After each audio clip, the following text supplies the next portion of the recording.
ಅಲ್ಲು ಅರ್ಜುನ್ ನಟನೆಯ ಪುಷ್ಪ 2 cinema release ಆಗಿ ಸಖತ್ ಸದ್ದು ಮಾಡ್ತಾ ಇದ್ರೆ ರಿಯಲ್ ಪುಷ್ಪ ಗ್ಯಾಂಗ್ ಈಗ ಪೊಲೀಸರ ಬಲೆಗೆ ಬಿದ್ದಿದ್ದಾರೆ. ಈ ಕುರಿತಂತೆ ಒಂದು ಬ್ರೇಕಿಂಗ್ ನ್ಯೂಸ್ ಲಭ್ಯವಾಗ್ತಾ ಇದೆ, ಗಮನಿಸ್ತಾ ಹೋಗೋಣ.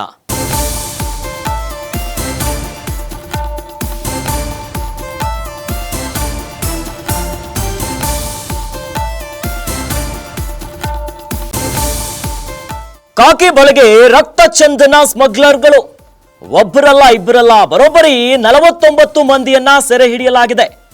49 ಮಂದಿ ರಕ್ತ ಚಂದನ ಕಳ್ಳರು ಒಟ್ಟಿಗೆ ಸೆರೆ ಹಿಡಿಯಲಾಗಿದೆ. ಈಗ ಇದು ರೀಲ್ ಅಲ್ಲ, ರಿಯಲ್ ಕತೆ. ಆಂಧ್ರದ ಮಂಗಳಗಿರಿಯ ಕಾಜಾ ಟೋಲ್ನಲ್ಲಿ ಸೆರೆ ಹಿಡಿಯಲಾಗಿದೆ. ಯಾರಿಗೂ ಕೂಡ ಅನುಮಾನ ಬಾರದಂತೆ ಕಳ್ಳ ಸಾಗಾಟ ನಡೀತಾ ಇತ್ತು.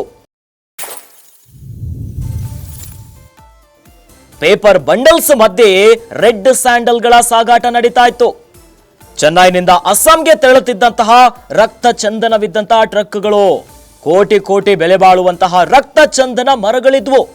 ಒಂದು ಕಡೆ ಪುಷ್ಪ ಚಿತ್ರದ sequel cinema release, Allu Arjun ನಟನೆಯ ಪುಷ್ಪ 2 ಸಿನಿಮಾ ಬಿಡುಗಡೆಯಾಗಿದೆ. ಇನ್ನು ನಾಯಕ ನಟ ರಕ್ತ ಚಂದನ ಮರಗಳ ಸ್ಮಗ್ಲರ್. ಆ ಸಿನಿಮಾದಿಂದಲೇ ಪ್ರೇರಿತರಾಗಿದ್ದ ಕಳ್ಳರು ಸಮಾಜಕ್ಕೆ ಏನು ಸಂದೇಶವನ್ನ ನೀಡ್ತಿದ್ದಾರೆ ಬಿಗ್ ಸ್ಟಾರ್ಸ್? ಇದಕ್ಕೆಲ್ಲ ಬ್ರೇಕ್ ಹಾಕೋರು ಯಾರು ಅನ್ನುವಂತ ಪ್ರಶ್ನೆ ಮೂಡ್ತಾ ಇದೆ. ಪುಷ್ಪ ಸಿನಿಮಾ ಸಮಾಜಕ್ಕೆ ಮಾರಕವೇ ಹೊರತು ಪೂರಕವಲ್ಲ. ಎಲ್ಲೆಡೆ ಅಲ್ಲು ಅರ್ಜುನ್ ನಟನೆಯ ತೆಲುಗು ಪುಷ್ಪ 2 ಸಿನಿಮಾ ರಿಲೀಸ್ ಆಗಿ ಸದ್ದು ಮಾಡ್ತಾ ಇದೆ. ಆದ್ರೆ ಆಂಧ್ರದ ಕಾಜಾ ಟೋಲ್ನಲ್ಲಿ 49 ಮಂದಿ ರಿಯಲ್ ಪುಷ್ಪ ಗ್ಯಾಂಗ್ ಈಗ ಪೊಲೀಸರ ಅತಿಥಿಯಾಗಿಬಿಟ್ಟಿದ್ದಾರೆ. ಇವರೆಲ್ಲರೂ ಸೇರಿ ರಕ್ತ ಚಂದನ, ಬಹಳ ಅಪರೂಪವಾಗಿರುವಂತ ಮರ ಇದು. ಈ ರೆಡ್ ಸ್ಯಾಂಡಲ್ ಮರಗಳನ್ನ ತುಂಡಾಗಿ ಕಟ್ ಮಾಡಿ ಯಾರಿಗೂ ಗೊತ್ತಾಗದಿರೋ ಹಾಗೆ ಟ್ರಕ್ಗಳಲ್ಲಿ ತುಂಬಿಸ್ಕೊಂಡು ಹೋಗ್ತಾ ಇದ್ರು.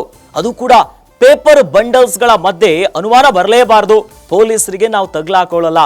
ಅಂದ್ರೆ ಪುಷ್ಪ 1 ಸಿನಿಮಾದಲ್ಲೇ ಯಾವ ರೀತಿಯಾಗಿ ಪೊಲೀಸರಿಗೆ ಚಳ್ಳೆ ಹಣ್ಣನ್ನ ತಿನ್ನಿಸ್ತಾರೆ, ಅದೇ ರೀತಿಯಾಗಿ ಟ್ರಕ್ಗಳಲ್ಲಿ ಈ ರೀತಿಯಾಗಿ ಪೇಪರ್ ಬಂಡಲ್ಸ್ ಗಳ ಮಧ್ಯೆ ರಕ್ತ ಚಂದನ ಮರಗಳನ್ನ ಕೋಟಿ ಬೆಲೆ ಬಾಳತ್ತೆ ಈ ರೀತಿಯಾಗಿ ಸಾಗಿಸ್ತಾ ಇದ್ರು. ಆದ್ರೆ ಆಂಧ್ರದ ಮಂಗಳಗಿರಿಯ ಕಾಜಾ ಟೋಲ್ನಲ್ಲಿ ಪೊಲೀಸರು ಸೆರೆ ಹಿಡಿದಿದ್ದಾರೆ. ಒಬ್ರಲ್ಲ ಇಬ್ರಲ್ಲ, ಇಡೀ ಗ್ಯಾಂಗ್ ಇದೆ. 49 ಮಂದಿಯನ್ನ ಪೊಲೀಸರು ಒಟ್ಟಿಗೆ ಸೆರೆ ಹಿಡಿದಿದ್ದಾರೆ. ಇದು ಚೆನ್ನೈನಿಂದ ಅಸ್ಸಾಮಿಗೆ ತೆರಳುತ್ತಾ ಇದ್ದಂತ ಟ್ರಕ್ಗಳು. ಈಗ ಪೊಲೀಸರು ಎಲ್ಲರನ್ನ ಒಟ್ಟಿಗೆ ಸೆರೆ ಹಿಡಿದಿದ್ದಾರೆ. ಈ ಕುರಿತಂತೆ ಮತ್ತೊಂದು ಅಪ್ಡೇಟ್ ಲಭ್ಯವಾಗ್ತಾ ಇದೆ, ಗಮನಿಸ್ತಾ ಹೋಗೋಣ. ಪೇಪರ್ ಬಂಡಲ್ಸ್ ಮಧ್ಯೆ ರೆಡ್ ಸ್ಯಾಂಡಲ್ಗಳ ಸಾಗಾಟ ನಡೀತಾ ಇತ್ತು. ಚೆನ್ನೈನಿಂದ ಅಸ್ಸಾಂಗೆ ತೆರಳುತ್ತಿದ್ದಂತಹ ರಕ್ತ ಚಂದನವಿದ್ದಂತಹ ಟ್ರಕ್ಗಳು, ಕೋಟಿ ಬೆಲೆ ಬಾಳುವಂತಹ ರಕ್ತ ಚಂದನ ಮರಗಳಿದ್ವು. ಒಂದು ಕಡೆ ಪುಷ್ಪ ಚಿತ್ರದ sequel cinema release, Allu Arjun ನಟನೆಯ ಪುಷ್ಪ 2 ಸಿನಿಮಾ ಬಿಡುಗಡೆಯಾಗಿದೆ. ಇನ್ನು ನಾಯಕ ನಟ ರಕ್ತ ಚಂದನ ಮರಗಳ ಸ್ಮಗ್ಲರ್. ಆ ಸಿನಿಮಾದಿಂದಲೇ ಪ್ರೇರಿತರಾಗಿದ್ದ ಕಳ್ಳರು. ಆಂಧ್ರದ ಮಂಗಳಗಿರಿಯ ಕಾಜಾ ಟೋಲ್ನಲ್ಲಿ ಈಗ ಪೊಲೀಸರು 49 ಮಂದಿ ರಿಯಲ್ ಪುಷ್ಪ ಗ್ಯಾಂಗ್, ಈ ಸ್ಮಗ್ಲರ್ಗಳನ್ನ ಬಂಧಿಸಿದ್ದಾರೆ. ಇದನ್ನ ಗಮನಿಸ್ತಾ ಇದ್ರೆ ಈ ಸಿನಿಮಾಗಳಿಂದಾನೇ, ಅದು ಪುಷ್ಪ ಅನ್ನುವಂತ ಸಿನಿಮಾ ಮೂಲಕವಾಗಿನೇ ಪ್ರೇರಣೆಯನ್ನ ಪಡೆದುಕೊಂಡು ಬಿಟ್ಟಿದ್ದಾರೆ. ಪುಷ್ಪ ಸಿನಿಮಾದಲ್ಲಿ ಅಲ್ಲು ಅರ್ಜುನ್ ನಾಯಕ ನಟನಾಗಿ ಅದರಲ್ಲಿ ಆಕ್ಟ್ ಮಾಡಿದ್ದಾರೆ. ಅವರ ರೋಲ್ ಏನು? ಸ್ಮಗ್ಲರ್. ಒಬ್ಬ ಸ್ಮಗ್ಲರ್ ಯಾವ ರೀತಿಯಾಗಿ ರಕ್ತ ಚಂದನ, ಅಮೂಲ್ಯವಾಗಿರುವಂತ ಮರಗಳನ್ನ ಕಟ್ ಮಾಡಿ ಹೇಗೆ ಅದನ್ನ ಬೇರೆಡೆ ಸಾಗಿಸ್ತಾನೆ ಅನ್ನೋದೇ ಸಿನಿಮಾದಲ್ಲಿದೆ. ಯಾವ ಸ್ಟೈಲಲ್ಲೆಲ್ಲ ಮಾಡಿ ಆ ಮರಗಳನ್ನ, ಬೆಲೆ ಬಾಳುವ ಮರಗಳನ್ನ ಸಾಗಾಟ ಮಾಡ್ತಾನೆ ಅನ್ನೋದಾಗಿ.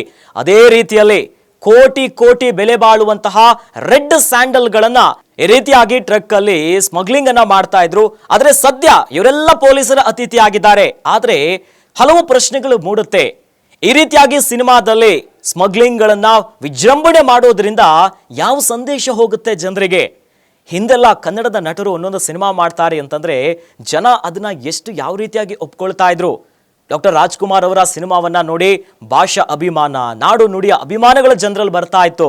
ಇನ್ನು ಹೊಲದಲ್ಲಿ ಹೋಗಿ ಕೃಷಿ ಮಾಡಿದವರು ಎಷ್ಟು ಜನ ಇದ್ದಾರೆ. ಇನ್ನು ಅನೇಕ ಈ ರೀತಿಯಾಗಿ ಪ್ರೇರಣೆಗಳಿರುತ್ತೆ. ಆದ್ರೆ ಈ ಸಿನಿಮಾಗಳು ನೋಡಿ ಕಳ್ಳರಿಗೆ ಒಂದೊಳ್ಳೆ ಬೂಸ್ಟ್ ಇದು. ಈ ಯಾವ ರೀತಿಯಾಗಿ ಅಂತಂದ್ರೆ ಕಳ್ಳರಿಗೆ ಪುಷ್ಪ ಸಿನಿಮಾದಲ್ಲಿ ಆ ರೀತಿಯಾಗಿ ಸ್ಮಗ್ಲಿಂಗ್ ಮಾಡಿದ್ರು, ನಾವು ಕೂಡ ಮಾಡಬೇಕು ಅನ್ನುವಂಥ ನಿಟ್ಟಿನಲ್ಲಿ ಇಂಥ ಸಂದೇಶದಲ್ಲಿ ಕೋಟಿ ಹಣವನ್ನ ಪಡೆದು ಬಿಗ್ ಸ್ಟಾರ್ಗಳು. ಯಾಕಂದ್ರೆ ಸಿನಿಮಾ ನಟರು ಸಾಮಾನ್ಯ ಕೇವಲ ನಟನೆಗೆ ಸೀಮಿತ ಅಲ್ಲ, ಅವರನ್ನ ನೋಡಿ ಅದೆಷ್ಟೋ ಜನ ಅಭಿಮಾನಿಗಳು ಪಾಲಿಸ್ತಾರೆ. ನನ್ನ ಫೇವ್ರೆಟ್ ಹೀರೋ ಹೇರ್ ಕಟಿಂಗ್ ಮಾಡಿದ್ರು, ಅದರಂತೆ ಹೇರ್ ಕಟಿಂಗ್ ಮಾಡಿಸ್ತಾರೆ. ಅವ್ರು ಆ ಸ್ಟೆಪ್ ಹಾಕಿದ್ರು, ಹಂಗೆ ಡಿಂಗ್ ಅಂತ ನಾನು ಕುಣಿತೀನಿ ಅನ್ನೋರಿದ್ದಾರೆ. ಅವರು ಬಟ್ಟೆ ಹಾಕಿದ್ರೆ ಅದೇ ಬಟ್ಟೆ ಹಾಕೊಂತಾರೆ, ಅವ್ರು ಹಾಡು ಹೇಳಿದ್ರೆ ಹಂಗೆ ಹಾಡು ಹೇಳ್ತಾರೆ. ಈ ರೀತಿಯಾಗಿ ಅನುಕರಣೆ ಮಾಡ್ತಾರೆ ಅಭಿಮಾನಿಗಳು. ಆದ್ರೆ ಬಿಗ್ ಸ್ಟಾರ್ಗಳು ಸ್ಮಗ್ಲಿಂಗ್ಗಳನ್ನ ಈ ರೀತಿಯಾಗಿ ವೈಭವದಿಂದ ವಿಜೃಂಭಣೆ ಮಾಡಿದ್ರೆ ಇನ್ನೇನಾಗುತ್ತೆ? ಅದೇ ರೀತಿಯಾಗಿ ಕೆಲವರು ಈ ರೀತಿ ಖತರ್ನಾಕ್ ಗ್ಯಾಂಗ್, ರಿಯಲ್ ಪುಷ್ಪ ಗ್ಯಾಂಗ್ ಈಗ ಪೊಲೀಸರ ಅತಿಥಿಯಾಗಿದ್ದಾರೆ. ಇದೇ ರೀತಿಯಾಗಿ ಪ್ರೇರಣೆಯನ್ನ ಪಡೆದು ಇಂತಹ ಕೆಟ್ಟ ಕೃತ್ಯಗಳಿಗೆ ಕೈ ಹಾಕ್ತಾರೆ.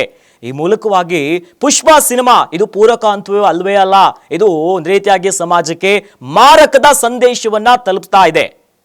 ಇನ್ನಷ್ಟು ಸುದ್ದಿಗಳಿಗಾಗಿ ನೋಡ್ತಾ ಇರಿ ಗ್ಯಾರಂಟಿ ನ್ಯೂಸ್. ಸುದ್ದಿ ಖಚಿತ, ನ್ಯಾಯ ನಿಶ್ಚಿತ.